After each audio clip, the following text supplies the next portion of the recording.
베드로전서 5장 5절부터 11절까지 다 찾으셨으면 또 화면을 참고해 주시고 뜻을 생각하시면서 한 목소리로 함께 읽도록 하겠습니다. 젊은 자들아, 이와 같이 장로들에게 순종하고 다 서로 겸손으로 허리를 동이라. 하나님은 교만한 자를 대적하시되 겸손한 자들에게는 은혜를 주시느니라. 그러므로 하나님의 능하신 손 아래에서 겸손하라. 때가 되면 너희를 높이시리라. 너희 염려를 다 주께 맡기라. 이는 그가 너희를 돌보심이라. 근신하라, 깨어라. 너희 대적 마귀가 우는 사자같이 두루다니며 삼킬 자를 찾나니 너희는 믿음을 굳건하게 하여 그를 대적하라. 이는 세상에 있는 너희 형제들도 동일한 고난을 당하는 줄 알미라.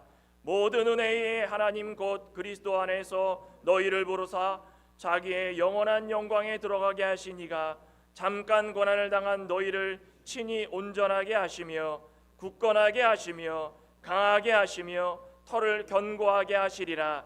권능이 세세에 무궁하도록 그에게 있을지어다. 아멘. 오늘 베드로전서 5장 5절부터 11절 말씀을 합독했는데 믿음을 굳건하게 하라라는 제목으로 이 시간 말씀을 증거하고자 합니다. 우리 제목을 같이 한번 따라해 봅시다. 믿음을 굳건하게 하라. 믿음을 굳건하게 하라. 어떤 사람이 이 구도자의 길을 걷고자 수도원에 들어갔습니다. 수도원장을 만나서 이런저런 이야기를 하다가 수도원장이 권총한 자료를 쥐어주고 이 생활이 힘들고 답답하고 고난이 연속이면 몰래 가서 공중에다가 이 권총을 한 방씩 쏴라. 그렇게 했는데 시간이 흘러 좋은 대로 했는데도 이 쓸쓸함과 외로움과 고난과 고통과 답답함은 해소할 길이 없었다라는 겁니다. 그래가지고 수도원장을 다시 찾아가려고 수도원장님실에 갔는데 없어요. 어딨나 찾아가는데 어디서 이상한 자꾸 소리가 들려서 뒷산에 가봤더니 이 수도원장이 다다다다다다다 기관총을 쏘고 있더랍니다. 이게 얼마나 참 사람은 다 똑같고 언제 어디서나 이 세상을 살아가는 동안에는 고난과 고통과 답답함의 연속이라는 겁니다. 특별히 우리 신앙생활하는 우리 성도들로서 이 고통 안 당하고 고난 안 당하고 답답함 없는 성도가 어디 있겠습니까? 예수 그리스도를 믿고 나서부터는 고통과 고난의 시작이고 연단의 시작이고 고독함과 외로움의 시작입니다. 특별히 믿음의 공동체 안에서 마지막 때가 다가올수록 견디기 힘든 고난, 말씀대로 살아가다가 부딪혀서 넘어지는 고난, 하나님 말씀 순종하다가 세상 사람들과 같이 교회 공동체 안에서도 똑같은 그런 원망과 또 미움과 시기를 통해서 당하는 고난이 없을 수가 없습니다.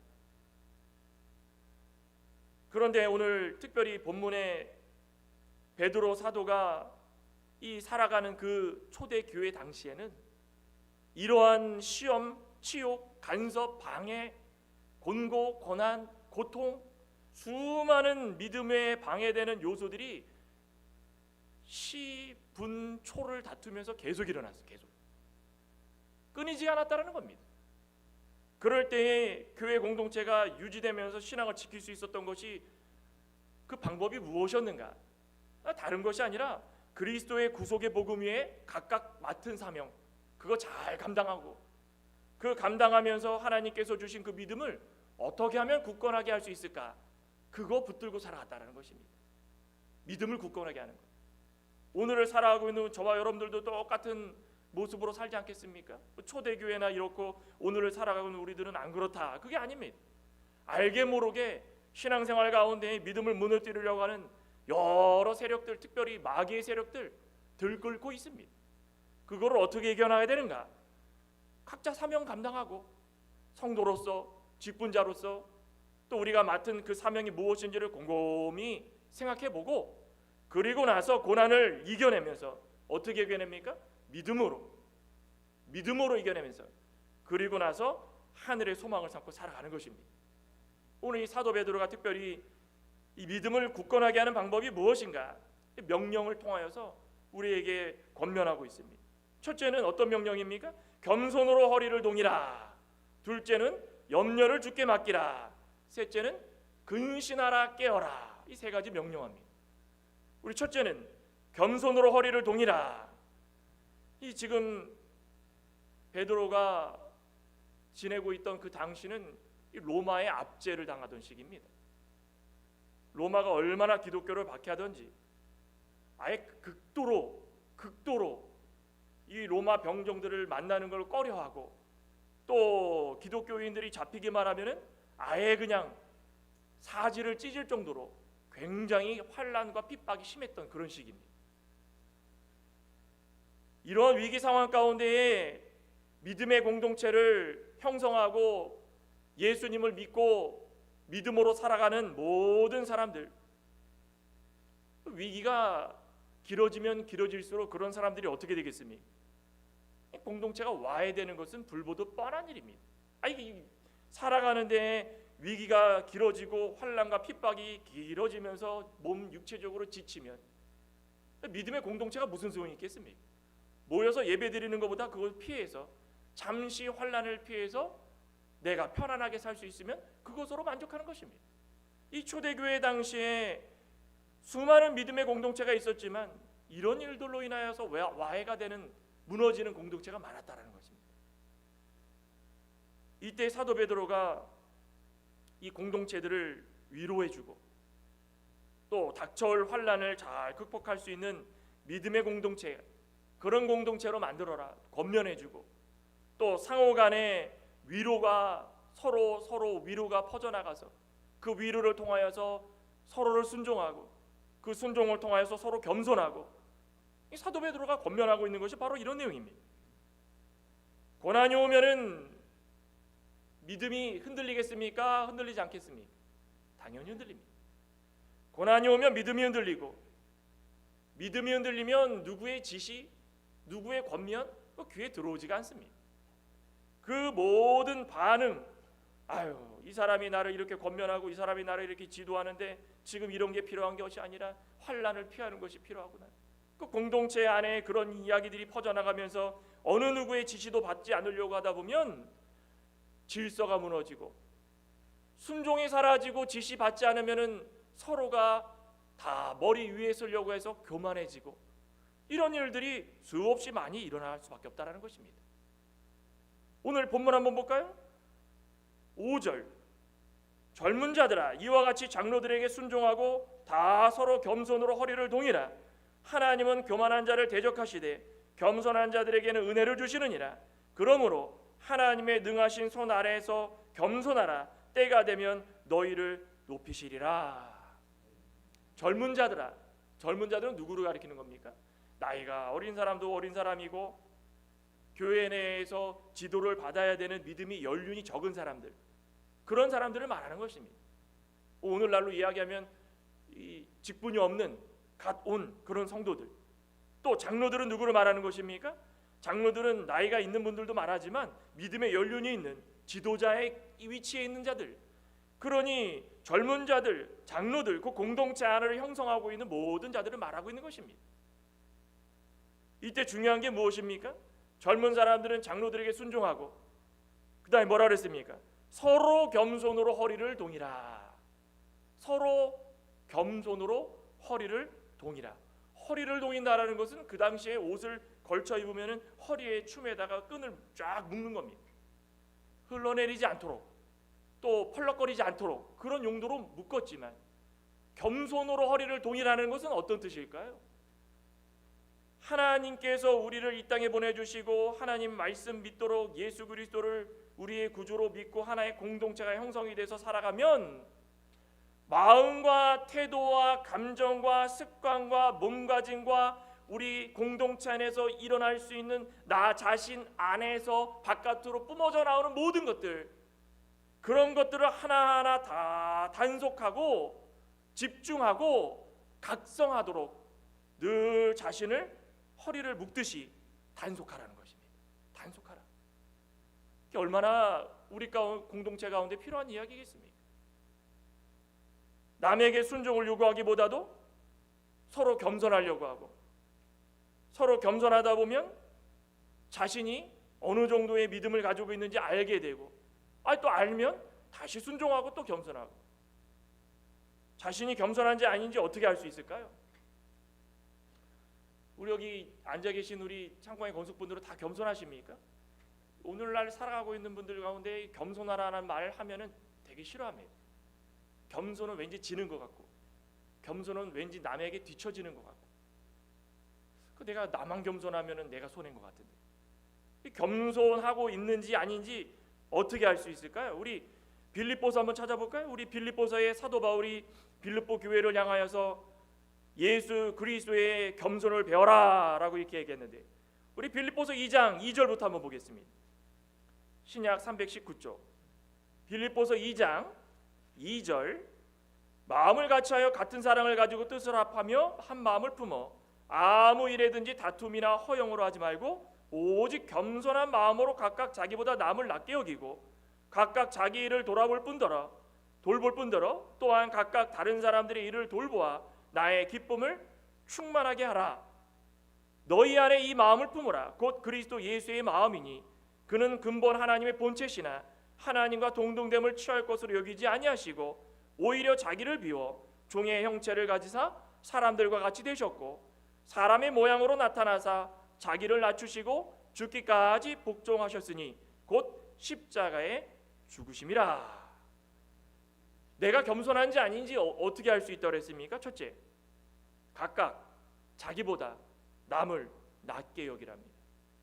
어떤 사람이 무슨 행동을 하든, 어떤 사람이 무슨 말을 하든, 어떤 사람이 무엇을 하든지 간에, 야, 당신은 참 괜찮은 사람이고 당신의 말이 맞습니다.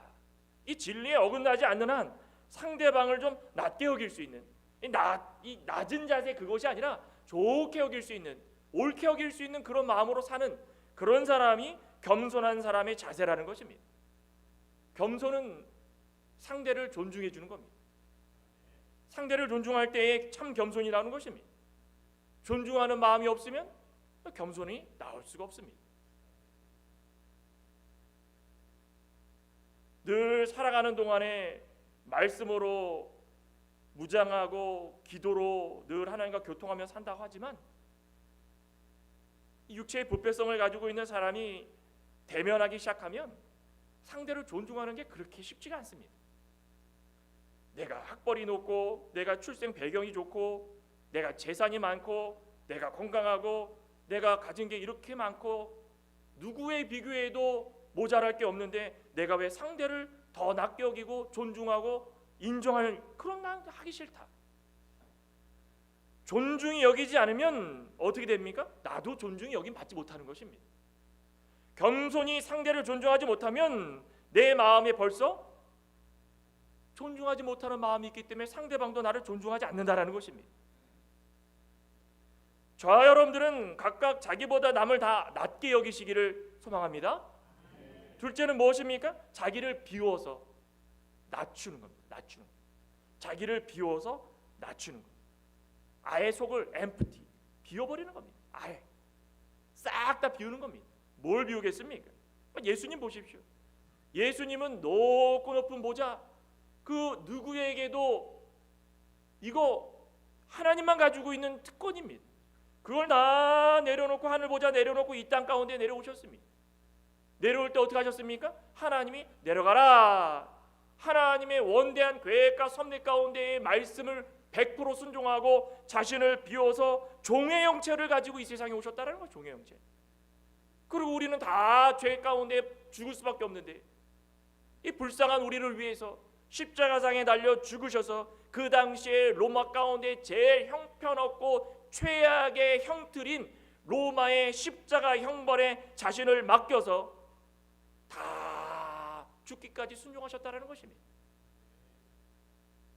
내가 가진 지식, 내가 가진 재산, 내가 가진 감정이 중요합니까? 그거 내려놓을 때 겸손해 줄 수 있는 겁니다. 내려놓지 못하기 때문에 겸손하지 못한 겁니다. 사도 바울이 고린도전서 9장 27절에 뭐라고 했습니까? 사도 바울이 회심한 이후에 수없이 많은 곳들을 돌아다니면서 수없이 많은 사람들을 보았습니다.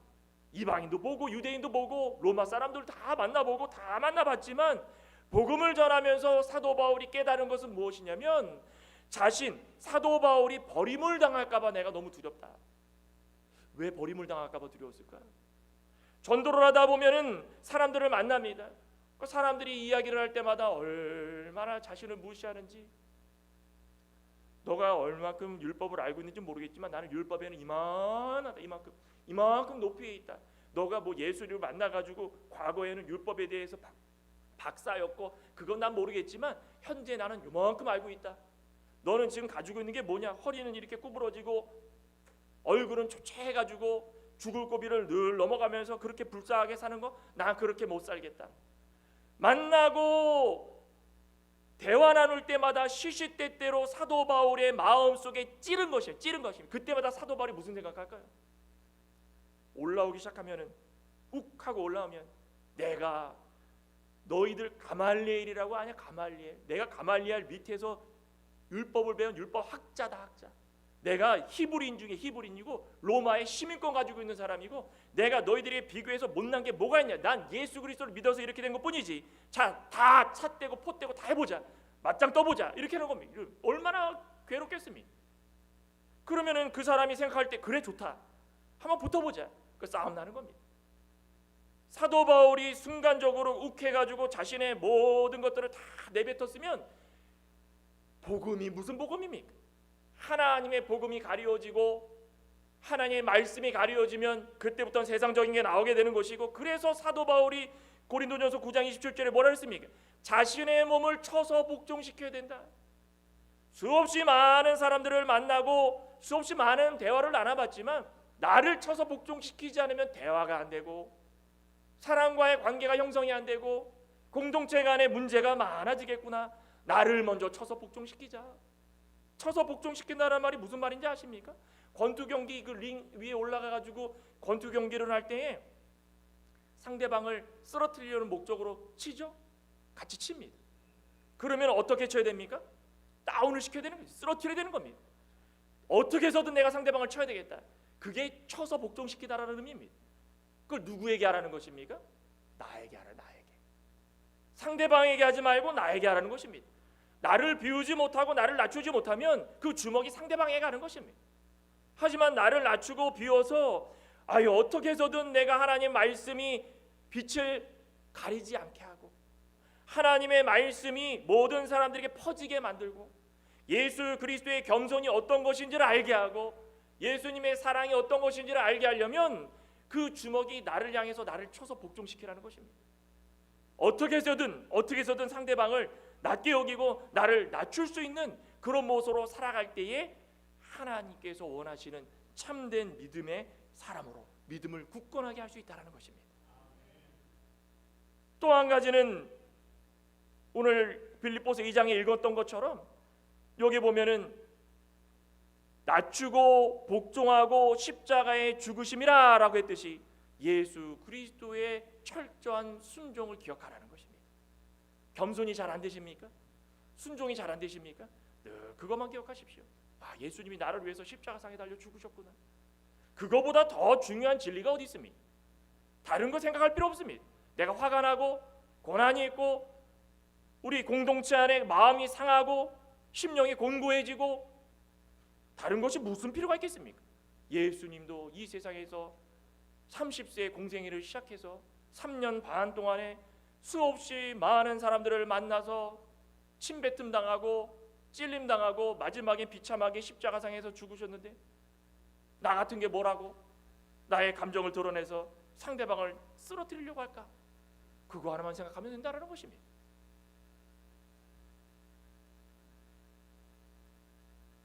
본문에 보면은 겸손해지면은 이렇게까지 해서 겸손해지면 어떻게 된다고 했습니까? 한번 5절 한번 볼까요? 5절 본문 다시 한번 보겠습니다. 젊은 자들아 이와 같이 장로들에게 순종하고 다 서로 겸손으로 허리를 동이라. 하나님은 교만한 자를 대적하시되 겸손한 자들에게는 은혜를 주시느니라. 겸손하면은 이렇게까지 내가 세상 가운데서 공동체 안에서 다 내려놓고 비워서 낮춰서 바보처럼 살았는데 이렇게 살았더니 하나님께서 어떻게 주신답니까? 첫째, 은혜를 주시고 둘째, 높여주실 것이다. 세상 사람들에게는 받지 못했던 그런 대우를 하나님께서 우리에게 주신다는 거 얼마나 기쁜 일입니까? 우리가 성도된 것은 무엇이 목적입니까? 하나님을 사랑하고 예수님을 믿기 위한 목적이었습니다.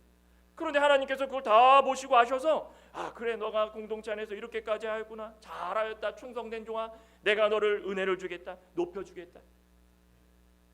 이보다 더 큰 복이 어디 있겠습니까?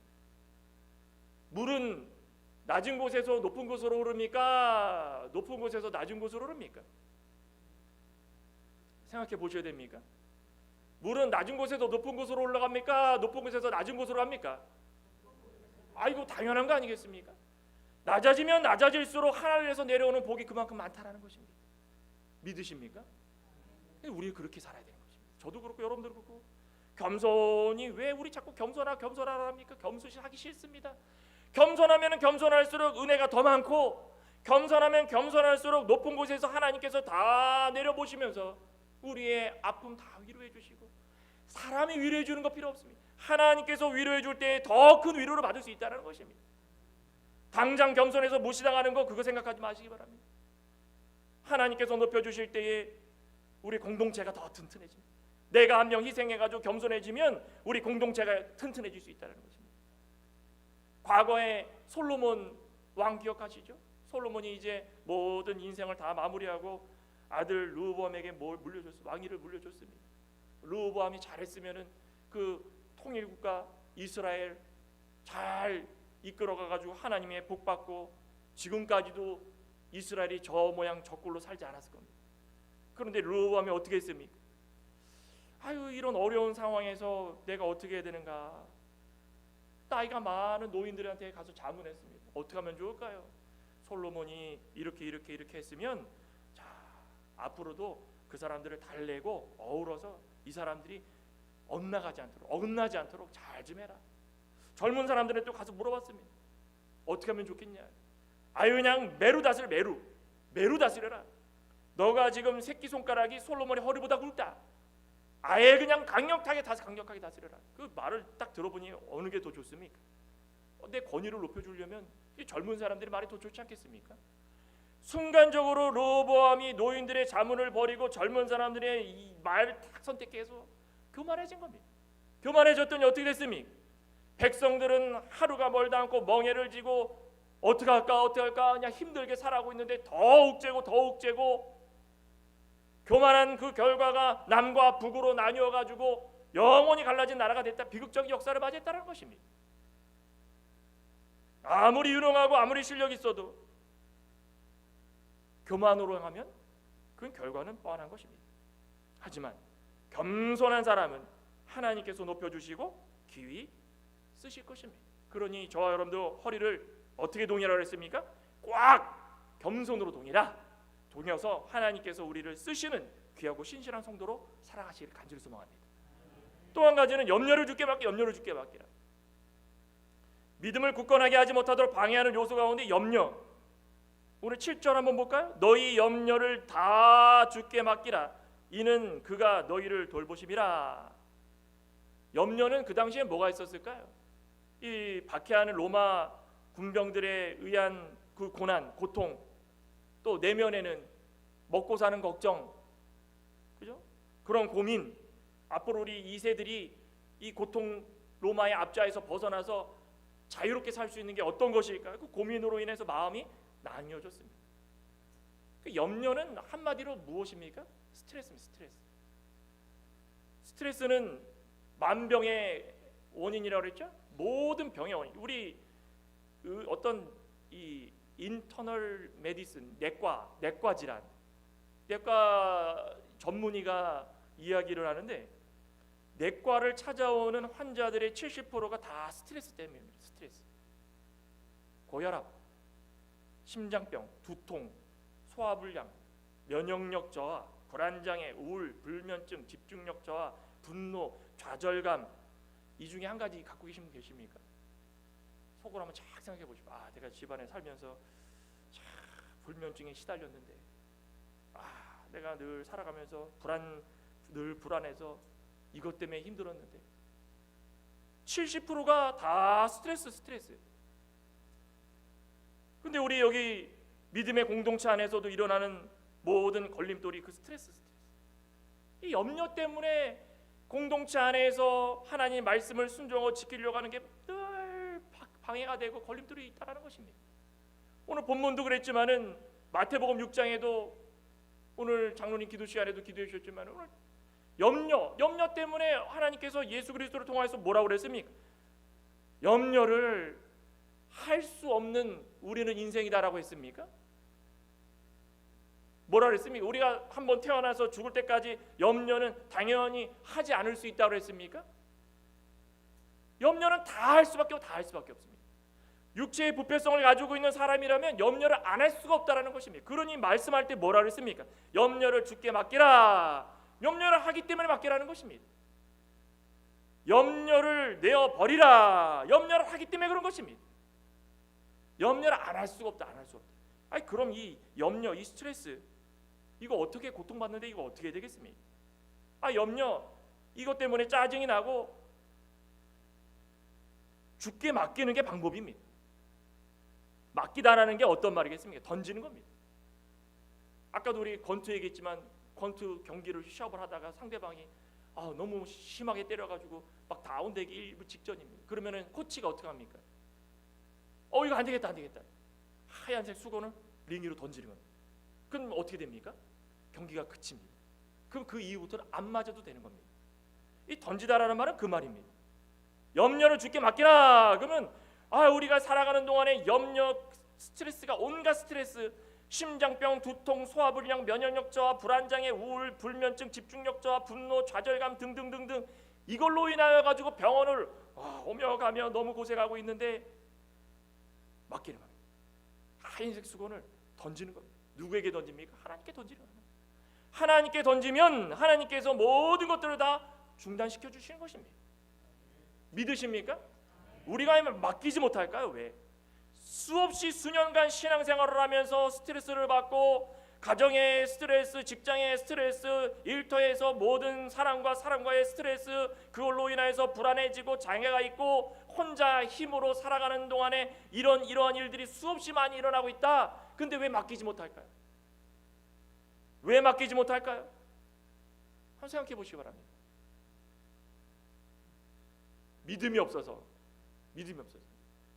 굉장히 포괄적이고 굉장히 좋은 정답입니다. 믿음이 없어서. 근데 왜 맡기지 못할까요? 교만해서 그런 거죠. 교만해서. 염려는 무슨 병입니까? 인정 안 하시려고 그러죠? 난 염려 요즘 많이 하고 있는데. 저도 그래요. 저도. 이 신문 문제 때문에 제가 하루하루가 그냥 막 피가 마릅니다. TV에서 전에도 갔다 와야 되고 또 뭐 만나야 되고 또 끝나니까 또 해결돼야죠. 또 가야 되고 이미 뭐 하신 분들은 막 그거 다 끝날 거야 다 하지만 당사자는 그러지 않다라는 것. 그러니까 얼마나 웃었습니까?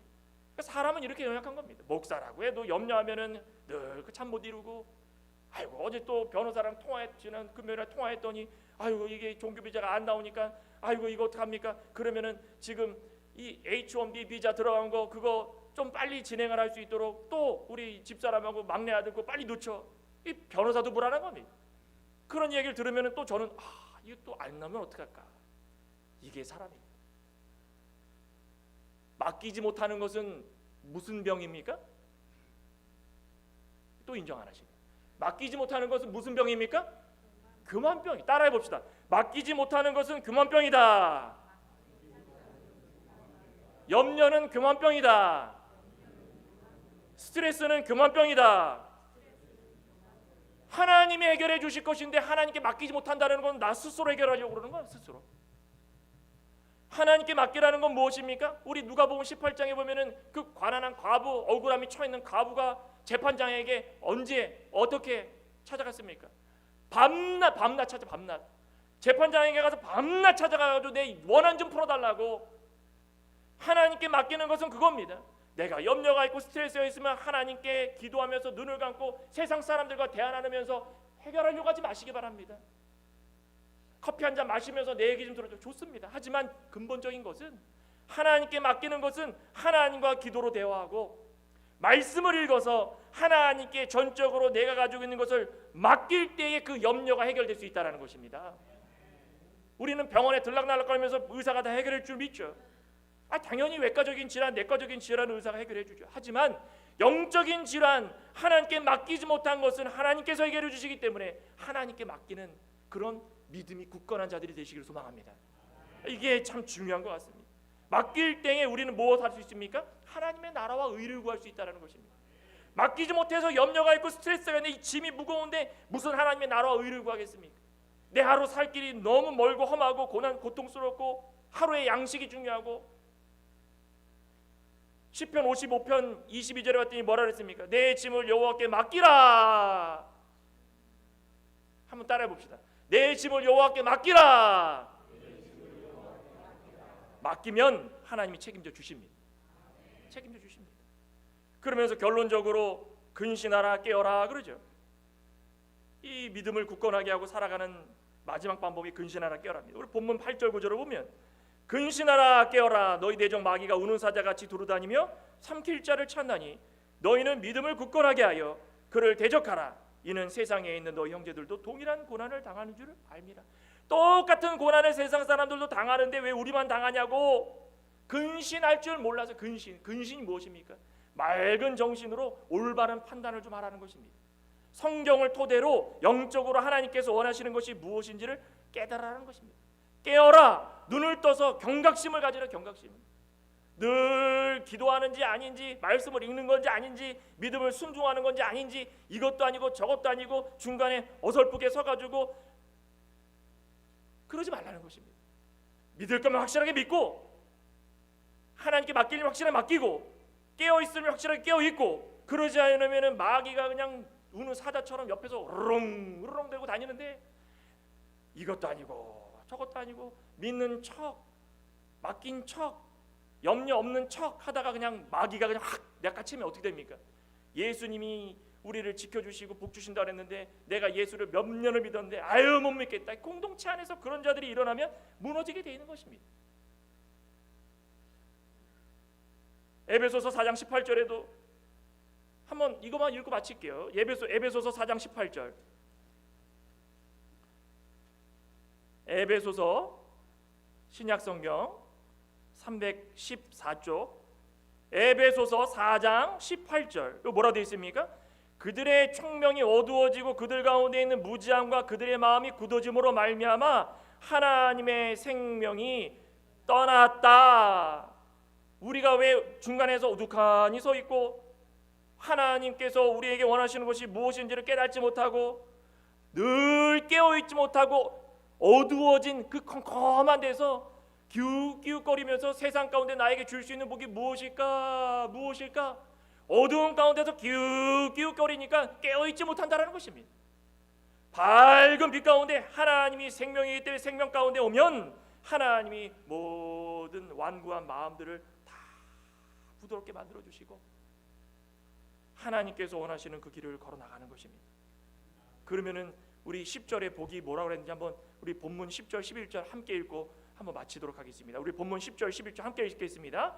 모든 은혜의 하나님 곧 그리스도 안에서 너희를 부르사 자기의 영원한 영광에 들어가게 하시니가 잠깐 고난을 당한 너희를 친히 온전하게 하시며 굳건하게 하시며 강하게 하시며 털을 견고하게 하시리라. 권능이 세세 무궁토록 그에게 있을지어다. 고난을 이겨내면 친히 온전하게 해주시고 굳건하게 해주시고 강하게 해주시고 말씀의 예수 그리스도 터 위에 견고하게 설 수 있도록 해주신다는 것입니다. 그러니 저희도 믿음을 굳게 할 수 있는 겸손하고 염려를 하나님께 맡겨서 하나님의 복을 다 받을 수 있는 믿음의 신실한 성도 되시기를 주님의 이름으로 축원합니다. 기도하시겠습니다. 하나님 감사합니다. 지금까지 살아온 은혜가 하나님의 은혜, 하나님께서 주신 은혜고 복이었는데 우리는 염려를 늘 쌓아놓고 그것을 통해서 우리 스스로 해결하려고 하는 이 교만병에 빠져서 살았던 적이 얼마나 많았습니까? 맡기지 못하는 것은 스스로 해결하려고 하는 것이니 우리는 이것을 깨달아서 사도 바울이 나를 쳐서 복종시키려 했던 것처럼 우리의 마음과 우리의 뜻을 온전히 하나님 그 빛 가운데로 행하게 하려고 우리를 쳐서 복종시키고 모든 염려를 주께 맡겨서 하나님의 말씀 순종하며 살아가는 이 신앙 공동체 안에서 기쁨과 웃음이 끊이지 않고 넘쳐날 수 있도록 역사하여 주시옵소서. 예수님의 이름으로 기도드리옵나이다. 아멘.